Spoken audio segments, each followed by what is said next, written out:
This is one in a series of interviews conducted by the Air Force Historical Division in conjunction with the Air Force Office of Information. I am Arthur Marmore of the Historical Division. These interviews are part of an oral history program that is intended to capture and preserve information on the history of the Air Force as seen by the men who helped make the Air Force. We hope these interviews will not only provide documentation for historians, but also serve as an enduring inspiration for the men and women of the Air Force. Today we are interviewing General O.P. Weyland, a distinguished combat commander during World War II and the Korean War. General Weyland, whose military career began in 1923, was commanding general of the 19th Tactical Air Command, which supported the Third Army in its historic dash across France in World War II. During the Korean War, General Weyland was commander of the Far East Air Forces. Between 1954 and his retirement in 1959, General Weyland was commander of the Tactical Air Command. Sir, after graduating from Texas A&M in 1923, you entered the Air Service. What first aroused your interest in the Air Force as a career? Well, my first interest, of course, was aroused when I was an engineering student at Texas A&M. That traditionally was and still is a military school. There was no Air Service, it was then called, ROTC there at the time, and I enrolled in the Field Artillery branch. But about 1920 or 21, I believe it was, the first of 5 Air Service ROTC units were established in 5 different colleges, and I switched over to that branch. Upon my graduation from college, I had no intention, really, of going into the military service. I thought that my brilliant talents as a young engineer could best be used in industry. I accordingly signed a contract with the Western Electric Company, but with the proviso that I would have a leave of absence to go down and take a flying course, because I did want to fly. I went down to Brooksfield, took a brief course of 4 months in pilot training for Reserve and National Guard officers, and received a JAP, a Junior Airplane Pilot rating, same wings as the airplane pilot. I went back to Chicago with Western Electric and, somewhat to my dismay, learned that there was perhaps as much or even more red tape in industry than there was in the Army. That organization was very large with several thousand engineers, several of whom I thought were almost as good as I was. So, and they had quite a seniority rating and things of that sort. So I thought my talents could be best used at the Bell Laboratories, and I wangled the agreement that I was to go there. In the interim, I used to go down to Chanute Field at Grand Toul, Illinois, and fly Jennies and Voughts on weekends. The flying bug had really bitten me at about that time. Then one day I was informed that I was not to go to Bell Laboratories, but that I was to be assigned to an engineering division at there in Chicago. In somewhat of a huff, I went down to the, in the meantime, I forgot to mention, I rather casually took the examination for a regular commission one weekend down at Chanute Field, and in due course had been notified by the Adjutant General of the Army of my appointment as a regular officer in the Army as a second lieutenant. I did nothing about it for 2 or 3 months until I was told that I was not going to the Bell Labs. In somewhat of a huff, I went down to the telegraph office and sent in an acceptance of that commission, and then reported down to Brooksfield again and joined the class that was about to graduate and went over to Kelly, where I subsequently graduated. That launched me in my career in what subsequently became the Air Force. Would you say, sir, that there was any single individual who had a great influence on your career? Well, after I graduated from Kelly, I went to Fort Sam Houston with a detachment of the 12th Observation Squadron. Later, the entire squadron was there at Fort Sam. As the junior officer there, it fell my lot to do most of the tactical work, which was reconnaissance and observation. I also got most of the squadron jobs. I was supply officer, mess officer, communications officer, armament officer. I ran a photo section. I had both accountable and responsible supply accounts and so on. So I got a great deal of experience at that time. There was an officer there, a brigade commander, and at the moment his name escapes me, who was a very, very brilliant tactician. I used to engage in, from an aerial point of view, and these various maneuvers day in and day out, month in and month out, year in and year out with the elements of the 2nd Division. This brigade commander, as I say, was a brilliant officer, and at the conclusion of each maneuver in which I operated in the air, I would land out in the field next to where they were holding their critique, and I would participate in the critique. I gained very, very many lessons and an insight into the operations organization, the employment of ground forces, which I had never gotten from any other individual. So I'd say that that ground officer had quite an influence on my subsequent career. Looking back at this career of great length and significance, what would you say, sir, was your most significant contribution? Well, in the early years prior to World War II, I can't say that I made any significant contributions to the flying arm. Perhaps the best thing I did that might be considered a contribution was that I learned my trade, I think, rather thoroughly. I got to know Air Force or Air Service employment tactics, and I made a few little minor improvements in the observation and reconnaissance technology, perhaps. But the main thing I did was to learn the trade thoroughly, so that subsequently, when I was faced with the real problems of war, I felt I was prepared for them. Well, now, okay. Right ahead, sir. Well, I was going to ask you, sir, about in considering your whole career, what would you say? Well, I think you have a question later. There were other things that I think that during World War II,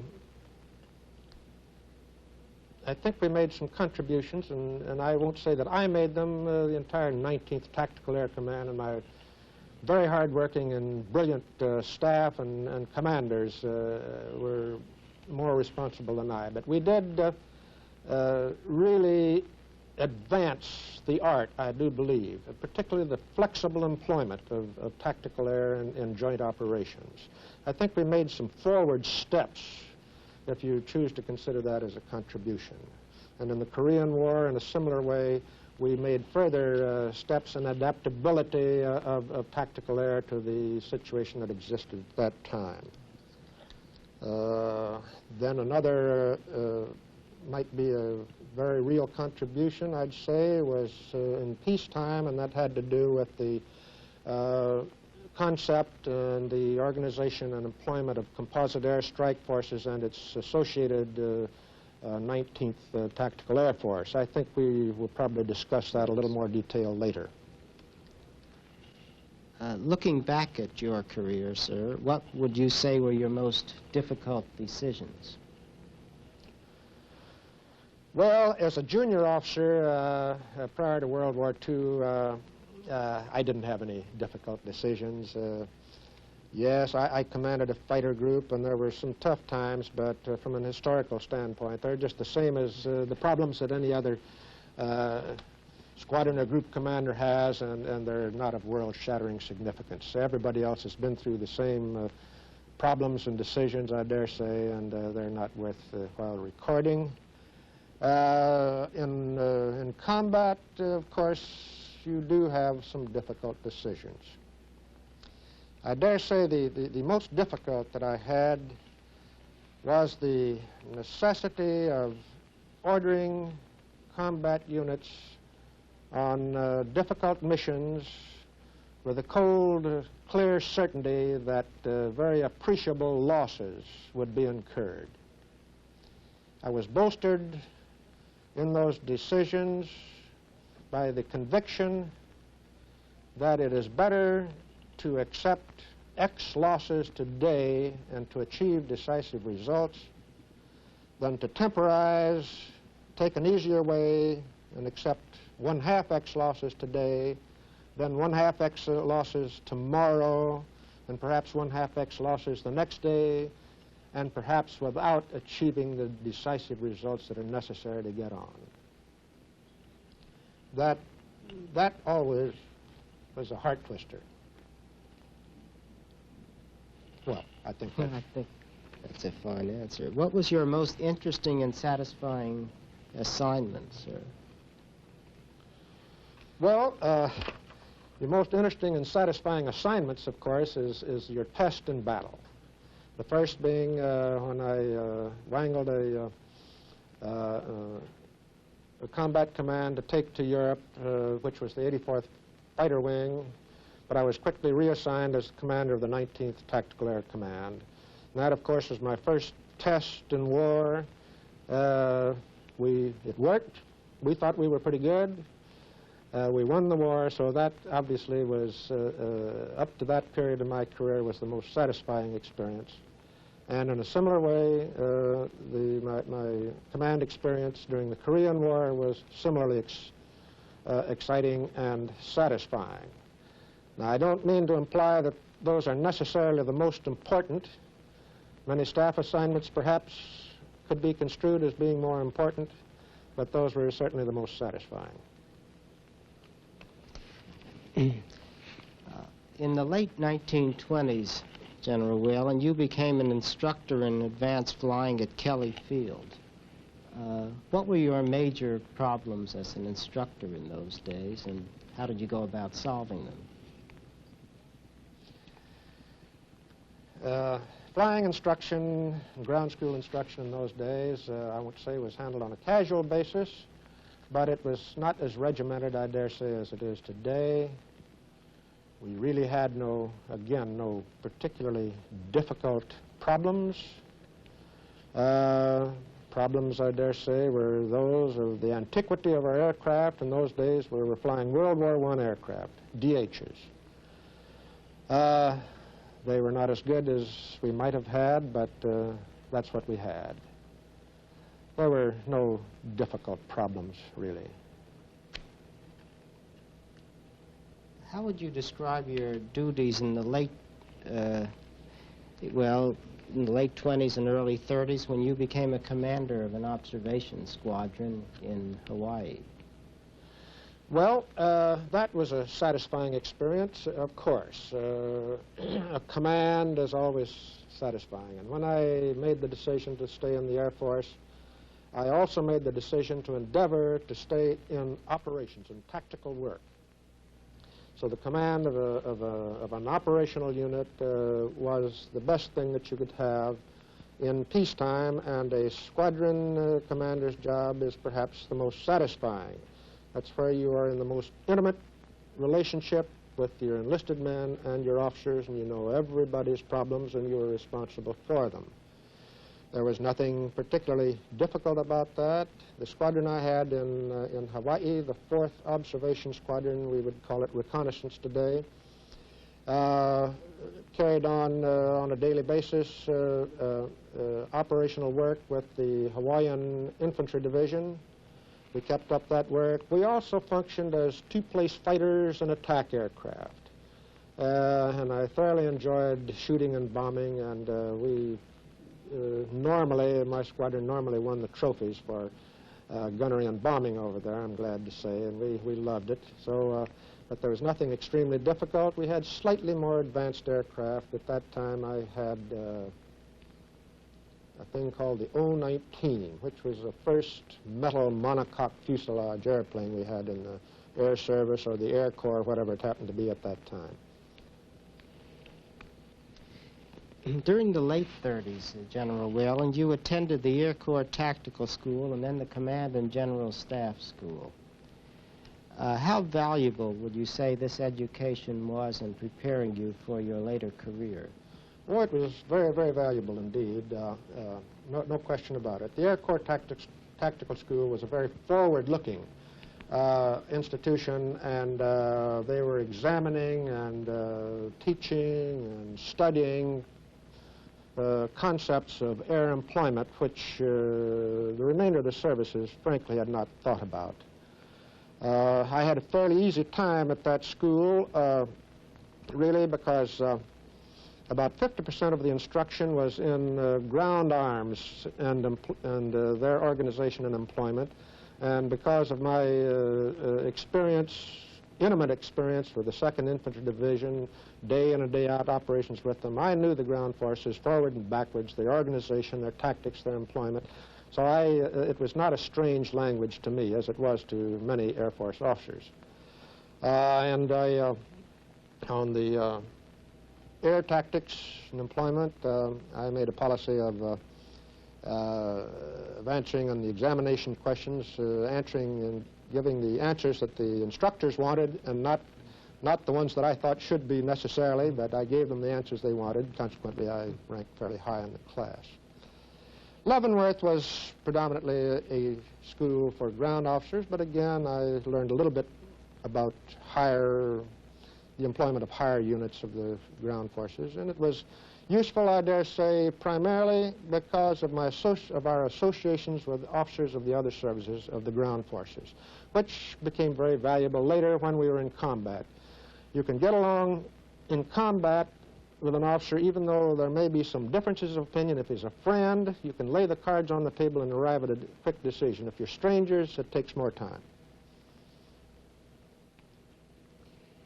You've touched on this question already, General Weyland, but how would you describe the aircraft used by the Air Corps before World War II? Were they adequate for their mission? Well, they were... Initially, we inherited World War I aircraft, DHs and the like. We began some very modest modernization, but you must realize that the overall force structure of the Army, and we were a part of the Army in those days, and of the defense establishment as a whole, was very small indeed. The budgets were very small. So the acquisition of more modern aircraft was quite difficult. We graduated from the DHs into more modern reconnaissance aircraft, into somewhat more modern reconnaissance aircraft, somewhat more modern bombers. By today's standards, of course, they were extremely unsophisticated aircraft, but for that decade, that time in history, I dare say we can assume that they were adequate for the time. They could have been better, of course. Had we put in the money, we didn't have the money, so it was when we actually went to war, they were sort of adequate. Barely adequate, shall we say. Well, would you say that the development of fighter aircraft received sufficient emphasis in those years? Oh, fighter aircraft received about the same emphasis as other aircraft, no more nor less than we did on bombers. We graduated from the old SE-5s and that we had inherited from World War I into something a little better, the Curtiss P-1, the Curtiss P-6, then we got Boeing P-12s, and so on, and at the outbreak of, or prior to the outbreak of World War II, we were getting the P-40, which was the most modern aircraft that we had at that time. As it turned out, I think that the P-40, for example, was inferior to the fighters that the Germans had developed, that is to the Me-109 or the Focke-Wulf 190. But I felt it was a little bit superior to the Jap Zero, at least when our boys learned to cash in on the superior aspects, it was better than the Jap Zero. How would you describe the drive of the Air Force for greater autonomy before World War II? I've lost my notes here. Let me see if I can get oriented again. What question is this? Number 5 on mine. Well, I can remark on that very briefly. It seemed to me that the drive of the Air Corps at the time for greater autonomy prior to World War II was rather passive. The Army, that is, the ground forces, resisted practically any and all efforts that were put forth. But during World War II, General Arnold, with his tremendous drive and vision, prevailed on General Marshall, the Chief of Staff of the Army, and a most enlightened soldier, to give the Air Corps a very large measure of autonomy indeed. So we did eventually make progress. What would you consider, then, the major problems of the Air Corps before World War II?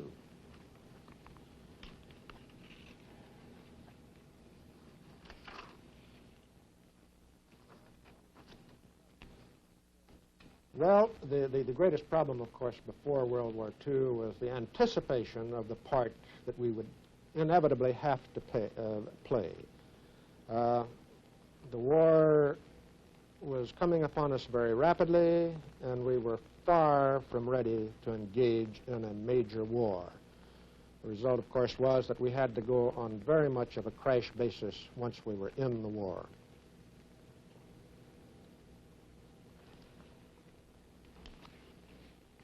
During World War II, sir, what would you consider were your most important decisions? Well, I think I remarked on that previously, and that is the decision to send people into combat with a sure knowledge that a lot of them are going to be killed. Each specific instance, then, was, in that sense, a major decision. Of its sense, to me, was a major and agonizing decision. It was not a major decision in the sense of the outcome of the war, but to me it was. Before this period, at the very early part of the war, you held various posts in the Canal Zone. How would you describe the problems and accomplishments of that period? I was commanding a fighter group down there, the 16th Pursuit Group, that is, and right at my tail end of my service, I pinch-hitted for I think he was then Colonel A.B. McDaniel as Chief of Staff of the 6th Air Force. Our problem, of course, was suddenly being thrust into war. It came upon us rather suddenly. We had anticipated it, and our guns were loaded and bombed up on our P-40s. And we were, prior to the December 7th, we were operating combat patrols over the canal. Turned out it wasn't a problem, actually. It was never attacked. As a matter of fact, one of my officers that was in the 16th Pursuit Group down there later on said, you know, he said, I think we're probably just as good as SAC is now. We were just as good then as SAC is today, because SAC says that we have never had a major war because of their efforts, and he said, now, we never had, because of our efforts, the Canal Zone was never attacked. Apologies. You were in key air staff positions in 1942 and 43. What were the major problems that the AAF faced as you observed them? Yes, I was on General Arnold's staff during that hectic period of expansion in 42 and 43. It had become, and I'll follow a few notes here, it had become belatedly apparent that air power would play an extremely important part. The Army Air Corps, upon our entry into the war, was barely skeletal. We had to fill out that skeleton and expand to the force required very rapidly, and hopefully with smoothness and efficiency. We didn't know what the size or composition of the force should be. A special planning staff was created under General Possum Hansel. It evaluated the theaters and jobs to be done and came up with a requirement for an Air Force of some 270 combat groups with the essential supporting structure. We were plunged into what I call the numbers racket. And remember, we didn't have electronic computers in those days. Our staff laboriously computed with pencil and paper the total aircraft requirements. Initial unit equipment, UE for bombers, fighters, tactical reconnaissance, troop carrier, and transports.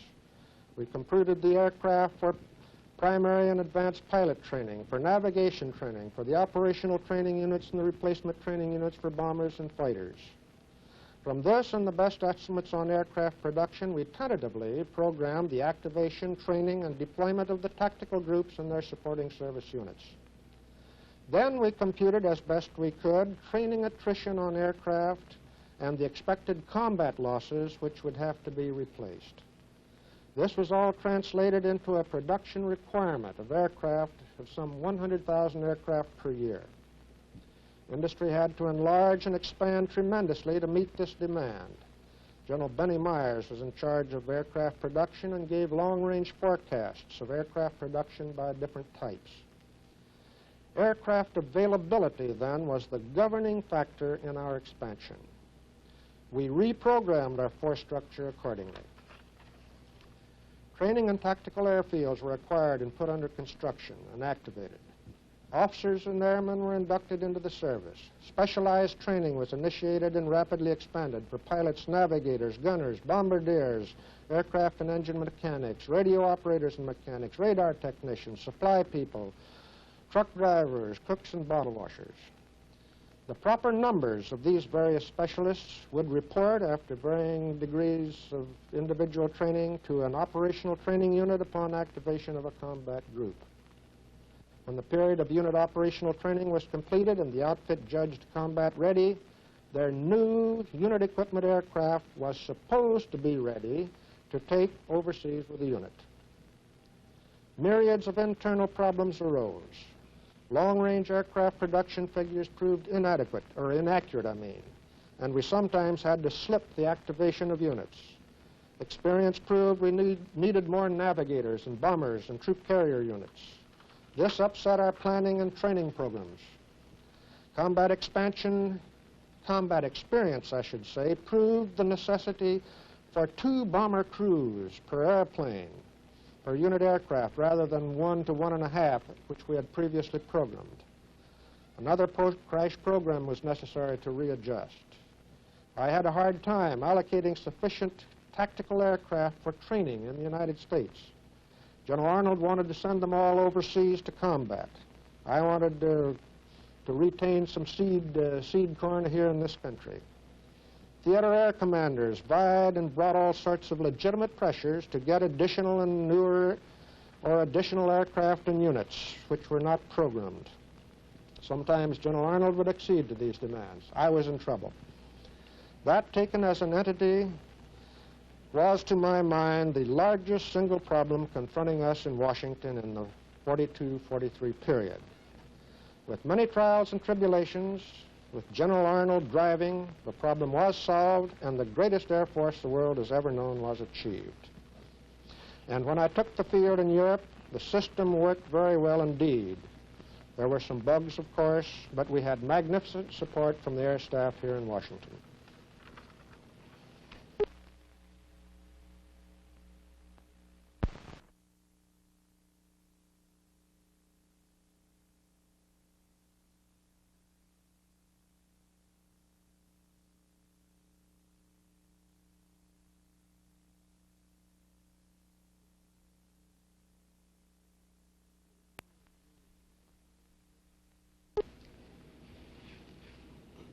What were your views, sir, on the importance of strategic air power in winning World War II?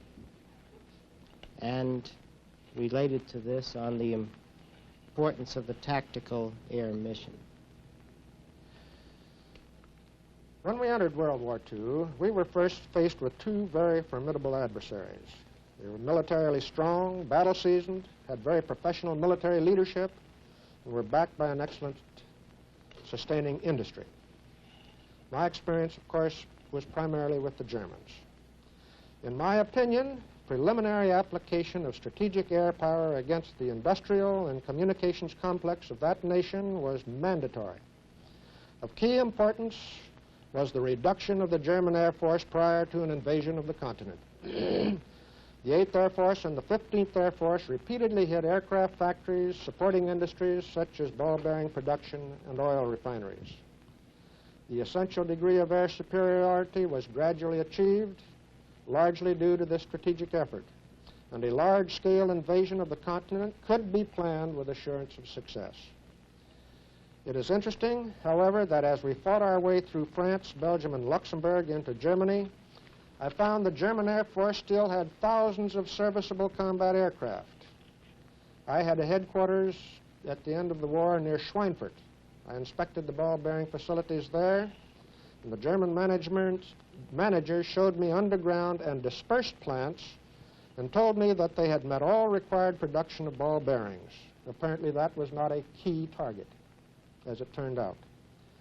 The key, however, the key to the success of the strategic air forces was the gradual disintegration of, and the gradual disintegration of the German Air Force was the lack of POL. Here, the strategic air forces had achieved truly decisive results. The Germans had plenty of pilots, but their experience level was rapidly going down as combat attrition took its toll. There was simply not enough aviation gasoline to properly train replacement pilots. POL for combat was limited, so our problem in maintaining and strengthening air superiority became minimal. Now, related to this subject was an interesting occurrence. On 5 December 1945, I believe it was, General Spaatz called a meeting of all the senior air commanders at his headquarters near Paris. Present at the meeting were General Spaatz, USAF commander, Air Marshal Bomber Harris of the British Bomber Command, General Doolittle, 8th Air Force, all strategic. Also there were the tactical people, General Louis Brereton of the 1st Airborne Army, General Vandenberg, 9th Air Force, General Royce, his deputy, Air Marshal Maury Cunningham of the British Tactical Air Forces, Pete Quesada of the 9th TAC, Opie Weyland, myself of the 19th TAC, Dick Nugent of the 29th, and Gordon Seville of the 12th TAC. General Eisenhower was also in attendance, the only ground officer there. Of course, he was the commander-in-chief of all forces.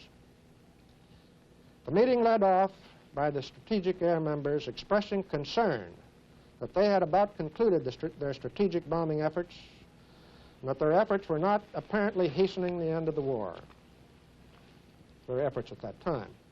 In short, they felt that they were spinning their wheels and wanted to know if they could apply their forces to the tactical job usefully and get the war rolling again. The ground forces about that time were pretty well bogged down. As I remember it, the commander of the British 2nd TAF said that this wouldn't be the proper employment of strategic air power. Pete Quesada said he'd like to have the Roar River Dam knocked out. Discussion brought out that this was a dubious undertaking. I then got in my pitch. I said I had a plan which would get our armies moving again and terminate the war much more quickly.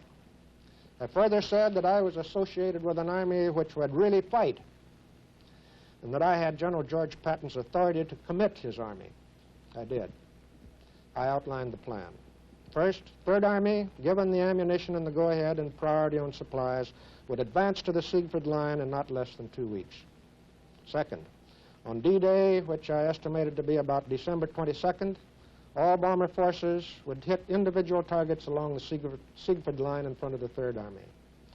I had already conducted a successful experiment with a few groups of Sam Anderson's medium bomber command, and 3rd Army had established a small salient at one point. I was confident that this part of the plan would work. Third, the 3rd Army would then breach the Siegfried Line, advance rapidly to the Rhine River, cross it, and then go down the Rhine River back of the forward German armies. The 3rd Army was to have, in all those operations, to have priority in all tactical air support. General Eisenhower kind of grinned, said he'd buy the idea. General Spaatz agreed. I called General Patton and said, I've just committed your army to an operation which will end the war in a hurry. Eisenhower and Spaatz have agreed. He dubiously asked me what it was all about. I told him he would get top priority for everything he needed, and that all strategic bombers and all necessary tactical air support would be put in front of him and would support his operation. Uncle Georgie just said, hot damn. I flew back to Nancy and outlined the events to General Patton. He was jubilant. Next day, General Spaatz, Doolittle, and Vandenberg arrived and confirmed the deal. Strategic air planners were sent to my headquarters. We worked up Operation Tink in detail. I wrote my wife, nicknamed Tink, that she was going to get a rather unique Christmas gift. Third Army advanced solidly along the Siegfried Line just as I had said they would. Air and ground units were ready. Then the Germans launched the Battle of the Bulge. Although Patton and I pleaded that this was made to order for our operation and would enhance the success of Operation Tink and its encirclement, we were ordered to immediately intervene directly in the Bulge. I later discussed Operation Tink with Field Marshal von Rundstedt, the Commander-in-Chief west of the German forces. He said he had concentrated his forces at the Bulge and that the operation, in his opinion, would most probably have succeeded.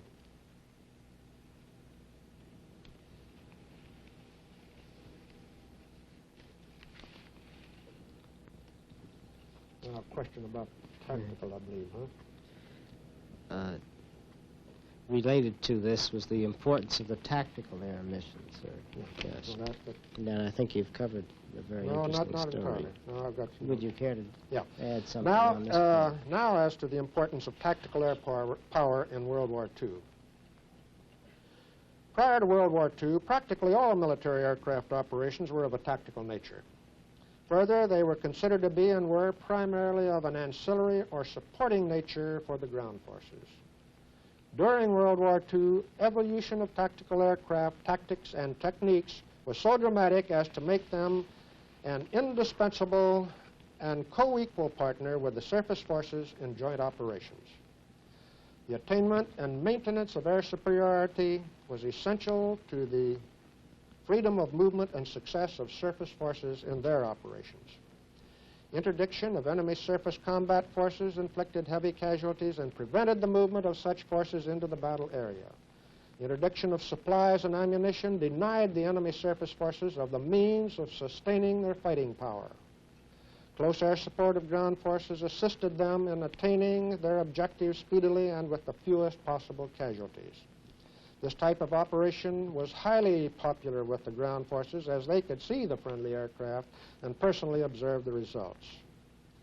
In all these operations, tactical air could and did create conditions for friendly ground forces to go into battle with an unfair advantage over the enemy. As far as the overall commander of joint forces was concerned, tactical air power provided the quickest and most positive way of influencing his overall strategy. World War II proved tactical air to be a flexible and decisive instrument of war.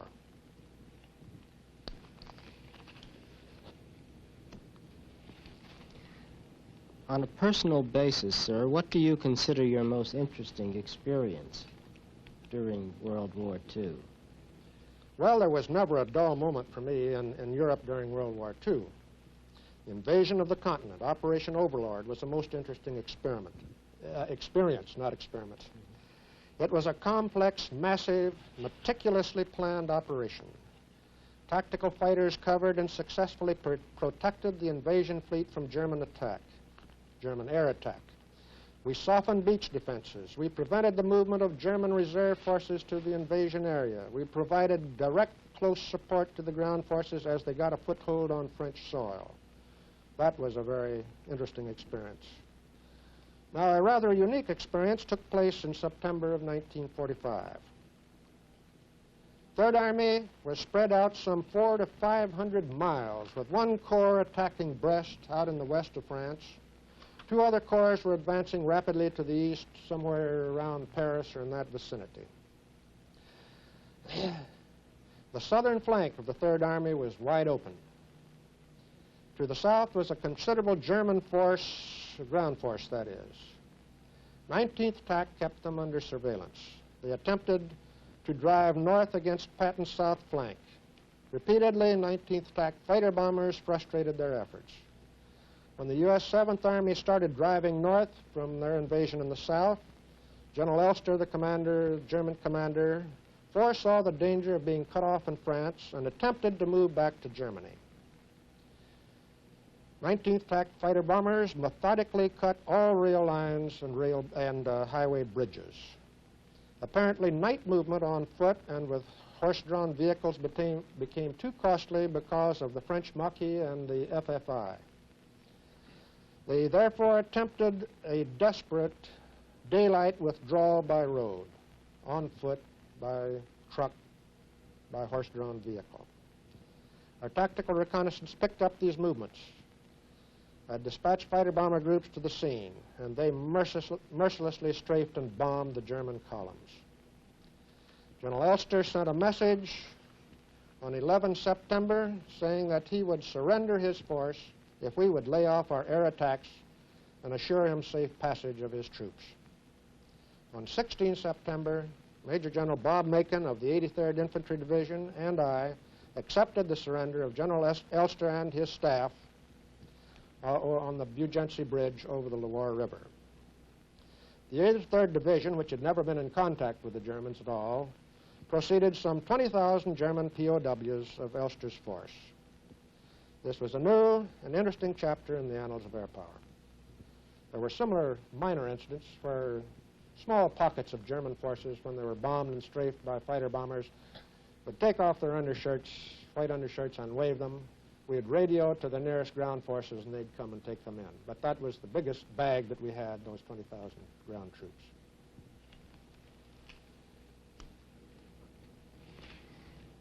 While you were commanding general of the 19th Tactical Air Command, you furnished, as you have pointed out, invaluable air support to the Third Army under General Patton. How do you assess General Patton as a ground commander and colleague in this air-ground effort?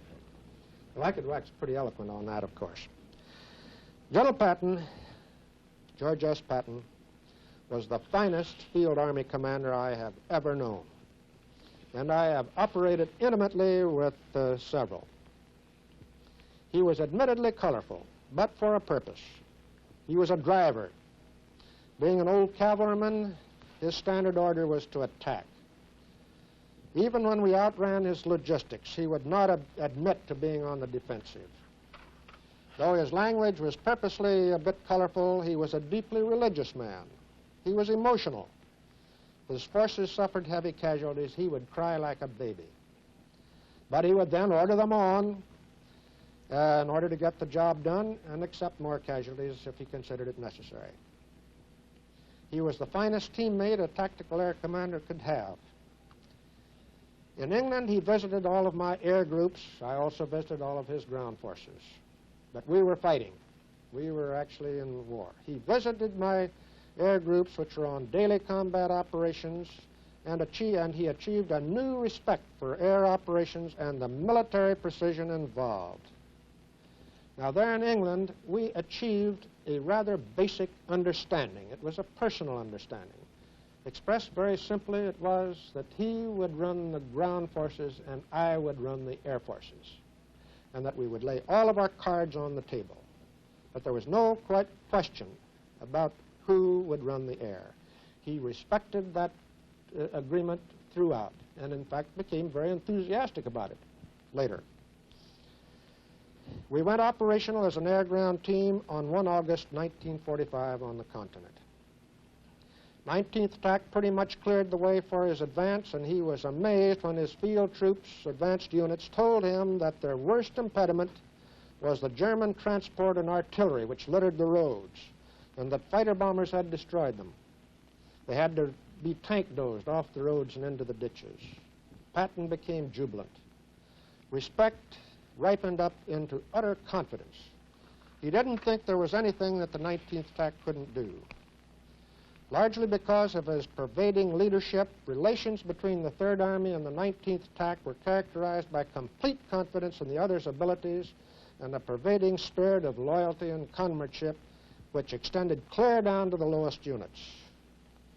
In his periodic general orders, usually at the end of a major campaign, General Patton would issue an order and he would head his message as follows, quote, "To the officers and men of the 3rd U.S. Army and to our comrades of the 19th TAC." In that message, he was used to praising his troops, patting them on the back, and he would give co-equal praise to 19th TAC, always making it clear that they were not a part of the 3rd Army, that was my command, but that we were operating as a team. We wound up the war with mutual respect and very close friends.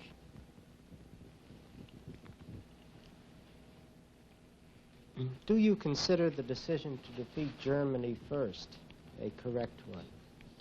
Well, without going into any detail, I do indeed think that the decision to put priority on the defeat of Germany first was strategically correct. It was a major strategic decision, of course. What do you consider, General Weyland, to be the major military lessons of World War II? There were many, of course, but I think we can reduce it to two major lessons. There were, of course, many minor subsidiary lessons learned in the areas of tactics, techniques, organization, communications, command and control, support, and so on, but I won't go into those. The first major lesson in my mind was that air power had emerged as a decisive and dominant element in modern war. Modern forces without this element simply cannot prevail against joint forces, including adequate air power. Secondly, second major lesson, tactical air power must be retained under centralized control in a theater of operations. And on this point, I would like to mention two related occurrences. At the end of World War II, 11 May specifically, General Eisenhower called a meeting of his senior U.S. air and ground commanders at the headquarters of the 12th Army Group, Fritzlar, Germany. Present at that meeting, General Eisenhower, General Spaatz, USAF, General Bradley, 12th Army Group, General Vandenberg, 9th Air Force, Patton and Weyland, 3rd Army and 19th TAC, General Simpson, 9th Army, General Nugent, 29th TAC, General Hodges, the 1st Army, and General Sturley, 9th TAC. Pete Quesada had just gone home. General Eisenhower stated that the purpose of the meeting was to discuss and try to agree on the organization, doctrine, and employment of air and ground forces in joint operations. He went on to say that the concepts of command and employment as developed in Europe was most sound from his viewpoint and suitable for an overall commander such as he had been. The key was to retain air power under centralized control so that it could be used quickly, selectively, and effectively to influence the overall theater strategy as well as tactical influence through interdiction and close air support. To coordinate the latter functions directly affecting ground forces at the field Army Tactical Air Force level. At this meeting, there was some discussion by all present. Everybody, air and ground commanders, eventually concurred, and there was unanimous concurrence with General Eisenhower's views. This principle of centralized control and the concept of organization and tactical operations became the official Air Force concept and still is. The second related occurrence that I'd like to mention involved a former opponent, Field Marshal von Rundstedt, who had been the German Commander-in-Chief West of all German forces. Shortly after the conclusion of hostilities in Europe, I had a long talk with General von Rundstedt and asked for his comments and views on the organization, control, and employment of tactical air forces working with surface forces. As a preliminary to answering my question, this very erect and proper Prussian soldier reviewed his personal history and experiences to include the fact that he had worked up from the lower grades to be a division commander, then a corps commander, an army group commander, and eventually the commander-in-chief west of all German forces. With a twinkle in his eye, this very fine gentleman told me that the answer to his question would be rather lengthy. He said that if he were still a division commander and knowing the efficacy of tactical air power as he had experienced it on the receiving end, he would, of course, want a squadron or a group of tactical air assigned directly to his division for his exclusive employment in influencing the battle. He said that when he was a division commander at the head of some 16,000 to 18,000 men, he felt quite sure that the weight of the battle was on his shoulders and that the division structure was the basis of all military organization, and that he, of course, must have all of the tools available to help him in his task. General von Rundstedt went on to say that when he became a corps commander, that his comprehension and his vision had broadened, greatly broadened. He no longer was fettered with the administrative details of looking out for individual units and men, and felt that his corps of several divisions was truly a formidable force capable of strategic action. He said that as a corps commander, of course, he would want to have tactical air assigned, but that naturally, with his broadened vision, he would retain its control at the corps level in order to more effectively utilize its strategic capability in the corps mission. He would lend some of this effort to any division which might need it under specialized circumstances. Now, from the trend of these remarks, you can visualize what his views would have been as an Army or an Army group commander. He finally wound up by stating unequivocally, that theater air forces should be retained under centralized control with sufficient flexibility and coordination between air and surface forces so that air power could be used either in close support of ground forces or massed against distant targets as necessary in order to best accomplish the mission and objectives of the overall commander. Now, in commercial circles, they say that the customer is always right.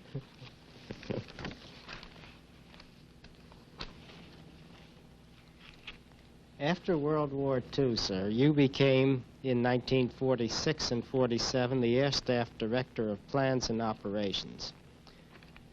During this period, the U.S. Air Force was established. What are your views concerning the organization of the Air Force when it was established in 1947?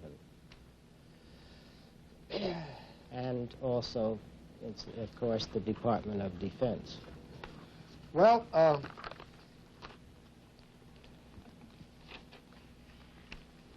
see.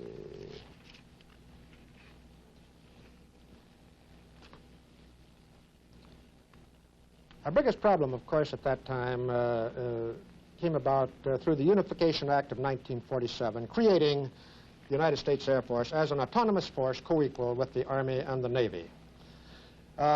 This act and the organization which ensued did fulfill its basic purpose.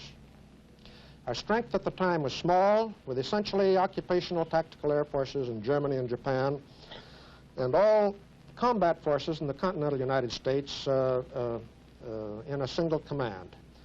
SAC, TAC, and ADC were yet to come into existence, and considering the limited forces at the time, probably would have been inappropriate at the time. I do believe we were derelict at the time in not pressing strongly, or more strongly, for detailed agreement on the roles, missions, and responsibilities of this new U.S. Air Force, especially in the area of air defense and tactical air.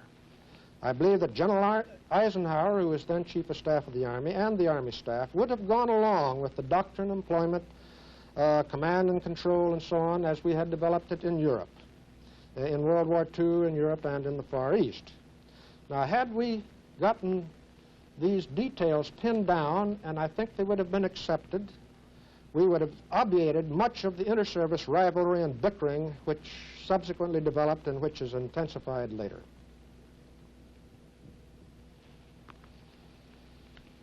I'm not sure. Yeah, I think that covered that.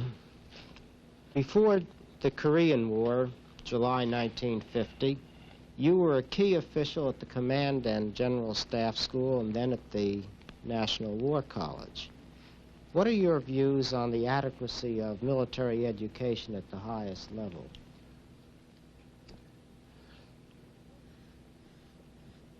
Well, during World War II, the Command and General Staff School was established as a trade school, and they turned out staff officers. They did a very fine job with very short courses. There was very little depth to the instruction there, but we did turn out craftsmen who knew the methodology of staff work so that everybody talked the same language. It was successful, but would not be the type of educational system that we should have in peacetime. Accordingly, shortly after World War II, the Air Force established its Air University. At that time, it was obvious that we would become a separate Air Force, incidentally. And we revamped completely the entire Department of Defense educational system. Each service, each individual service, the Air Force and the Army and the Navy, established its system, which was then capped off by a DOD educational system, which was comprised of the Armed Forces Staff College, the Industrial College of the Armed Forces, and the National War College. The Air Force developed a very fine system which adequately, I think, takes care of education from the squadron level on up to senior officers who may or may not be able to go on to further advanced joint education.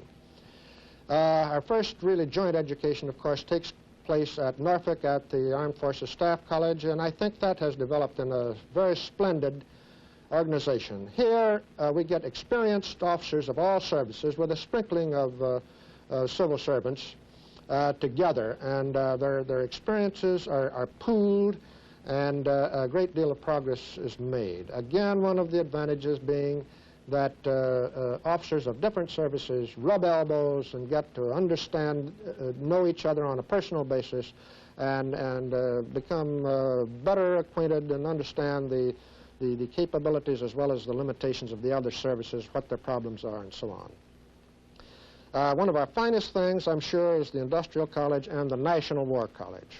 I was associated with the National War College for 3 classes as the Deputy Commandant for Instruction.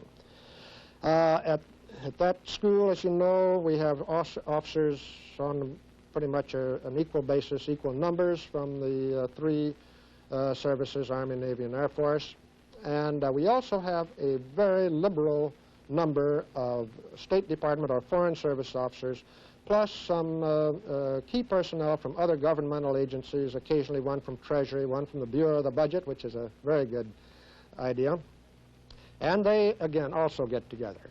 Now, the studies there go in great depth into all of the political, economic, as well as the military implications of war in the future, considering the weaponry that now exists and what may exist in the far foreseeable future. The military officer comes to acquire a new and deep respect and understanding of the political and economic implications of fighting a war. Conversely, the State and Foreign Service officers who have a great part in implementing our foreign policy, which eventually is translated perhaps into military action, learn the capabilities, limitations, and so on of the military arms.